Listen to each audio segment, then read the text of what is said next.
मुंबई गोवा महामार्गावर अपघातांचं सत्र सुरूच असून लोटे एमआयडीसी परिसरात पिरलोटे या ठिकाणी विनती ऑर्गॅनिक या कंपनीसमोर महामार्गालगत उभ्या असलेल्या कंटेनरला मुंबईहून रत्नागिरीच्या दिशेने जाणाऱ्या मारुती वॅगनार कारची आज मंगळवार दिनांक 14 मे रोजी सकाळी 6 वाजण्याच्या सुमारास जोरदार धडक बसली आहे। या अपघातामध्ये मारुती वॅगनार कारमधील चालक गंभीर जखमी झालाय तर 3 जण किरकोळ जखमी झालेत।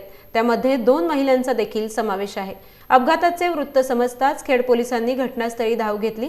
महत्त्वाचं म्हणजे महामार्गालगत लोटे एमआयडीसी परिसरात उभे असलेल्या मोठमोठ्या कंटेनर्स ट्रक यांमुळे अपघातांचं प्रमाण वाढत असून महामार्ग पोलिसांनी याबाबत योग्य ती दखल घेणे गरजेचं असल्याचं नागरिकांचं म्हणणं आहे।